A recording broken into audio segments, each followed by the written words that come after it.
टाटा केवल एक business group नहीं बल्कि देश के भरोसे का नाम है और आज हम टाटा ग्रुप की अमेजिंग सक्सेस जर्नी को ही शुरू से जानने वाले हैं। दरअसल यह सिर्फ एक प्राइवेट कंपनी की कहानी नहीं बल्कि 200 सालों के एक ऐसे लेगेसी की कहानी है जिसने इंडियन बिजनेस का चेहरा बदल दिया। टाटा ग्रुप ने देश को वो सब कुछ दिया जिसकी देश को जरूरत थी। देश का पहला steel plant, luxury hotel, hydro power plant, पहली एयरलाइंस, पहला कैंसर हॉस्पिटल और इसके अलावा भी बहुत कुछ। और दोस्तों कहानी की शुरुआत होती है आजादी से लगभग 100 साल पहले, जब गुजरात के नवसारी में एक पारसी परिवार रहता था, नुसरवानजी टाटा और उनकी वाइफ जीवनबाई। नुसरवानजी अपने गाँव से मुंबई जाकर कॉटन ट्रेडिंग का बिजनेस करते थे। 1839 में जब उनके इकलौते बेटे जमशेद जी टाटा का जन्म हुआ तो उनकी परवरिश और पढ़ाई पर भी उन्होंने काफी ध्यान दिया। वैसे तो जमशेद जी का बचपन नवसारी में ही गुजरा था, लेकिन 14 साल की उम्र में ही वह मुंबई आकर अपने पिता के बिजनेस में हेल्प करने लगे और एल्फिंस्टन कॉलेज से ग्रेजुएशन करते समय केवल 16 साल की उम्र में ही उनकी शादी हीराबाई से हो गई, क्योंकि चाइल्ड मैरिज उस दौर में एक आम बात हुआ करती थी। 1858 जब जमशेद जी 19 साल के थे और हमारा देश अंग्रेजों का गुलाम था। उस समय अमेरिका कॉटन का सबसे बड़ा प्रोड्यूसर देश था और अंग्रेज ज्यादातर कॉटन अमेरिका से ही इम्पोर्ट किया करते थे। लेकिन उसी दौरान अमेरिका में सिविल वॉर शुरू हो गया और वहाँ से कॉटन की सप्लाई बंद हो गई, जिसका असर यह हुआ कि इंडिया में कपास की डिमांड कई गुना बढ़ गई और जमशेद जी अपने पिता के साथ कॉटन ट्रेडिंग के बिजनेस में पूरी तरह उतर गए। उनके पिता बिजनेस में नई टेक्नोलॉजी को काफी जरूरी मानते थे और इसलिए उन्होंने टेक्सटाइल इंडस्ट्री को समझने के लिए जमशेद जी को दुनिया के कई अलग अलग देशों में भेजा, जिसका नतीजा यह हुआ कि जमशेद जी ने यूरोप, जापान, चाइना और यूनाइटेड स्टेट्स में भी अपने ब्रांचेस शुरू कर दिए। लेकिन गौर करने वाली बात ये भी है कि अभी भी हवाई जहाज और टेलीफोन की शुरुआत नहीं हुई थी। और जब एक बार जमशेद जी बिजनेस एक्सपेंशन के सिलसिले में हांगकांग के दौरे पर थे तब उनकी आंखें खुली। उन्हें महसूस हुआ कि दुनिया हमसे काफी आगे है और देश को अगर दुनिया की बराबरी करनी है तो इंफ्रास्ट्रक्चर, एजुकेशन, टेक्नोलॉजी और एम्प्लॉयमेंट पर हमें काफी ध्यान देने की जरूरत है। जमशेद जी एक देशभक्त इंसान थे। उन्होंने एक ऐसा बिजनेस डेवलप करने का फैसला किया जो देश को आत्मनिर्भर बनाने के साथ ही लोगों को अच्छी शिक्षा और रोजगार भी दिलाए और इसी सोच ने टाटा ग्रुप की बुनियाद रखी। साल 1868 21,000 रुपए कैपिटल के साथ जमशेद जी ने एक ट्रेडिंग कंपनी की शुरुआत की और साथ ही मुंबई में एक पुराने ऑयल मिल को खरीदकर अलेक्जेंड्रा के नाम से कॉटन मिल में कन्वर्ट कर दिया। हालांकि इस मिल को 2 साल तक चलाने के बाद उन्होंने इसे अच्छे मुनाफे में बेच दिया और जो पैसे मिले उससे मुंबई पोर्ट से 800 किलोमीटर दूर नागपुर में इम्प्रेस मिल नाम से एक कॉटन मिल की शुरुआत की। लेकिन उनके इस चौंकाने वाले फैसले का सबने मजाक उड़ाया, क्योंकि अगर देखा जाए तो उनका पूरा बिजनेस ही एक्सपोर्ट पर निर्भर था और मुंबई पोर्ट से 800 किलोमीटर दूर मिल लगाना किसी के समझ में नहीं आया। लेकिन जमशेद जी ने यह फैसला दुनिया घूमकर इकट्ठा किए अपने एक्सपीरियंस के आधार पर लिया था। दरअसल नागपुर में कॉटन का प्रोडक्शन होता था, सस्ते में लेबर मौजूद थे और ट्रेन से मुंबई पोर्ट की कनेक्टिविटी भी काफी अच्छी थी और यही रीजन था कि इम्प्रेस मिल ने कमाल कर दिया।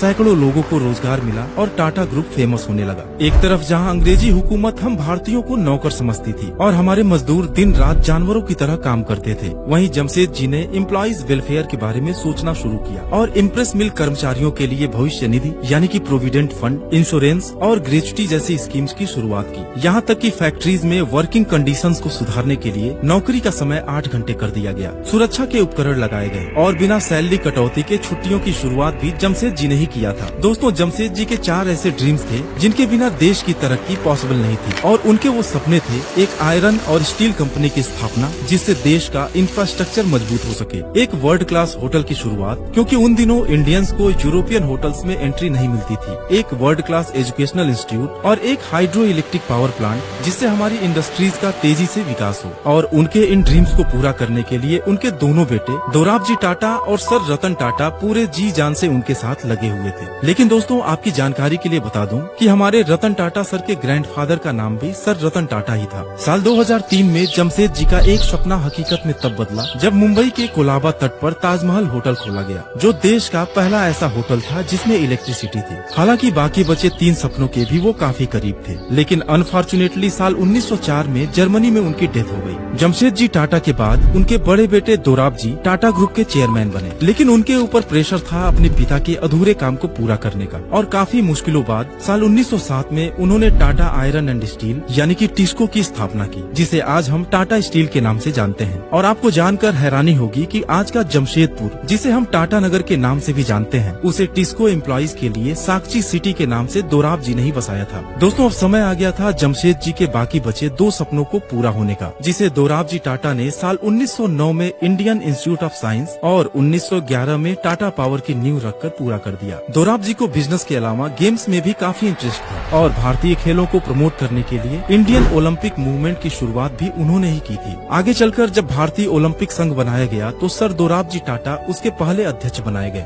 दोराबजी टाटा की शादी मेहरबाई से हुई थी, जो फेमस साइंटिस्ट डॉक्टर होमी जे भाभा की रिलेटिव थी। लेकिन दुर्भाग्य से दोराबजी की कोई संतान नहीं हुई और उन्होंने अपनी सारी प्रॉपर्टी एक ट्रस्ट बनाकर चैरिटी के लिए दान कर दिया, जिसे आज हम दोराबजी टाटा ट्रस्ट के नाम से जानते हैं। उनकी वाइफ मेहरबाई की कैंसर से मौत हुई, जिसके बाद दोराबजी ने स्पेशली कैंसर में रिसर्च के लिए लेडी टाटा मेमोरियल ट्रस्ट भी शुरू किया और 1 साल के भीतर ही 1932 में उनकी भी डेथ हो गई। दोस्तों दोराबजी टाटा ट्रस्ट ने डॉक्टर भाभा के एटॉमिक रिसर्च प्रोग्राम को भी काफी सपोर्ट किया था और आज इंडिया के सभी वर्ल्ड क्लास टेक्निकल इंस्टीट्यूशंस को इस्टेब्लिश करने और उनके प्रमोशन में इस ट्रस्ट का मेजर रोल है। दोराबजी टाटा के छोटे भाई सर रतन टाटा का बिजनेस से ज्यादा सोशल एक्टिविटीज में इंटरेस्ट था और उन्होंने देश की आजादी के लिए गोपाल कृष्ण गोखले और महात्मा गांधी की भी आर्थिक रूप से मदद की थी। एक बार तो जब मोहनजोदड़ो और हड़प्पा की खुदाई फंड की कमी की वजह से रुक गई थी तो सर रतन टाटा ने पैसे देकर फिर से शुरू कराया था और इन्होंने भी अपनी पूरी संपत्ति परिवार को देने की बजाय एक ट्रस्ट बनाकर उसमें दान कर दिया, जिसे आज हम सर रतन टाटा ट्रस्ट के नाम से जानते हैं।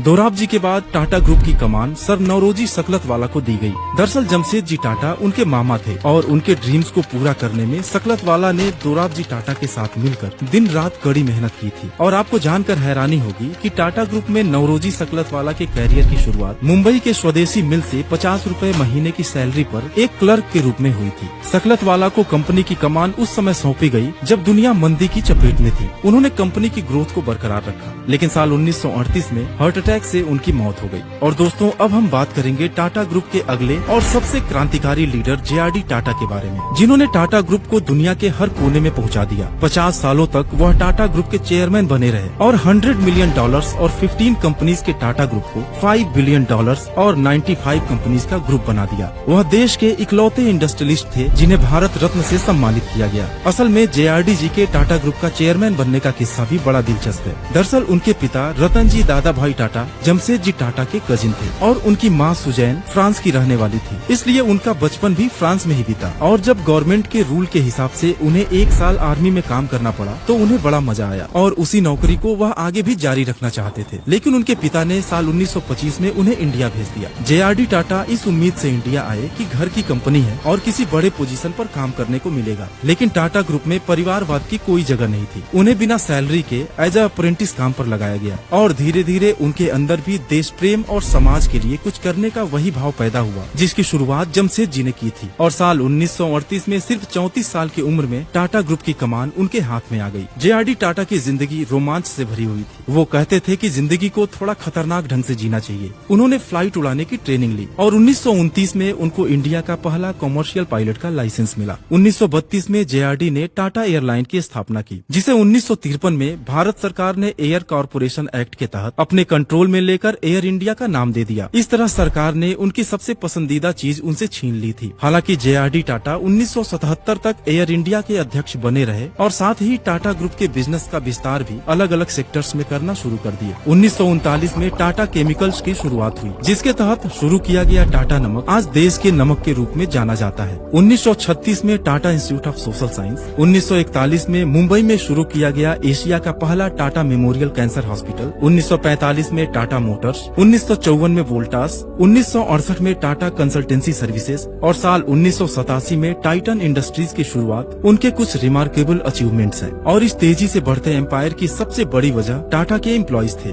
ढेर सारे ऐसे किस्से हैं जो बताते हैं कि जे.आर.डी. टाटा अपने कर्मचारियों का कितना ख्याल रखते थे और जमशेद जी ने एम्प्लॉइज वेलफेयर के लिए जो स्कीम शुरू किए थे उसे उन्होंने टाटा ग्रुप की सभी कंपनीज में लागू किए। 1991 यह भारत में इकोनॉमिक लिबरलाइजेशन का साल था और गवर्नमेंट ने फॉरेन कंपनीज के लिए इंडियन मार्केट को ओपन कर दिया था, जिसका नतीजा यह हुआ कि कंपटीशन की वजह से टाटा ग्रुप मुश्किल दौर से गुजरने लगा और कर्ज का बोझ बढ़ता चला गया। फिर रतन टाटा सर टाटा ग्रुप के चेयरमैन बनाए गए और बागडोर संभालते ही सबसे पहले उन्होंने टाटा के कोर बिजनेसेस पर ध्यान देकर उसे मजबूत किया और फिर दुनिया की बड़ी बड़ी कंपनीज का एक्विजिशन करना शुरू कर दिया। साल 2000 में टेटली, 2007 में कोरस ग्रुप, 2008 में जगुआर और लैंड रोवर का एक्विजिशन कर उन्होंने दुनिया को हैरान कर दिया। बिजनेस में अपना झंडा गाड़ने के साथ ही उन्होंने टाटा परिवार की परंपरा को आगे बढ़ाते हुए टाटा ट्रस्ट का निर्माण किया, जो आज देश की लार्जेस्ट चैरिटी ऑर्गेनाइजेशंस में से एक है। 2012 एक सिलेक्शन कमेटी के जरिए साइरस मिस्त्री को टाटा ग्रुप का अगला चेयरमैन बनाया गया। और आपकी जानकारी के लिए बता दूं कि रतन टाटा सर के सौतेले भाई नोवेल टाटा की शादी साइरस मिस्त्री की बहन से हुई थी। इस तरह से अगर देखा जाए तो रतन सर और साइरस मिस्त्री में जीजा और साले का रिश्ता था। हालांकि टाटा का मैनेजमेंट बोर्ड साइरस मिस्त्री के कामकाज से सेटिस्फाई नहीं था, इसलिए रतन टाटा सर कंपनी के मामलों में सक्रिय रूप से भाग लेते रहे और साल 2016 में साइरस मिस्त्री को टाटा ग्रुप के चेयरमैन पद से हटा दिया गया। उसके बाद 2017 में नटराजन चंद्रशेखरन को टाटा ग्रुप का चेयरमैन बनाया गया, जिन्होंने 30 सालों तक टीसीएस में काम किया था और आज भी टाटा ग्रुप उनके लीडरशिप में ही तेजी से आगे बढ़ रही है। दोस्तों, टाटा ग्रुप के कुछ आंकड़ों को जानकर आप हैरान हो जाएंगे। आज टाटा ग्रुप के पास 100 से भी ज्यादा कंपनीज हैं, जिनका कुल मार्केट कैप $311 बिलियन यानी कि 25 लाख करोड़ से भी ज्यादा है। बॉम्बे स्टॉक एक्सचेंज के 5000 से भी ज्यादा लिस्टेड कंपनीज में टाटा ग्रुप की 29 कंपनीज हैं, जो BSE के कुल मार्केट कैप का 9% होल्ड करती हैं। दुनिया के 100 से भी ज्यादा देशों में टाटा के ऑफिसेज हैं और टाटा के कुल रेवेन्यू का 67% हिस्सा इंडिया के बाहर से आता है। और यही नहीं, टाटा ग्रुप इंडियन आर्मी और रेलवेज के बाद देश की तीसरी सबसे बड़ी एम्प्लॉयर भी है, जिसने 9,35,000 लोगों को रोजगार दे रखा है। और अगर इंडिया के GDP की बात करें तो देश की कुल GDP का 4% हिस्सा टाटा ग्रुप से आता है, जबकि देश के टोटल टैक्स कलेक्शन का 2.25% हिस्सा यानी कि लगभग 50,000 करोड़ टाटा ग्रुप अकेले देता है। दोस्तों, टाटा ग्रुप की सारी कंपनीज का ओनर टाटा सन्स है, जिनके ज्यादातर शेयर्स ट्रस्ट के पास हैं। जहां एक तरफ प्राइवेट कंपनीज कमाने के बाद कुछ रकम दान करती है, वहीं टाटा हमारे देश की ऐसी कंपनी है जो दान करने के लिए कमाती है। टाटा ऐसी कंपनी है जिसने अपनी तिजोरी भरने से ज्यादा देश को संपन्न बनाने और एम्प्लॉइज के वेलफेयर के लिए काम किया है। तो दोस्तों, उम्मीद है कि टाटा ग्रुप की विरासत और फैमिली हिस्ट्री के बारे में आपको कुछ जानकारी मिली होगी। आगे के वीडियोस में हम टाटा ग्रुप की कंपनीज और बिजनेस एम्पायर के बारे में और भी बहुत कुछ जानने वाले हैं। Thanks for watching.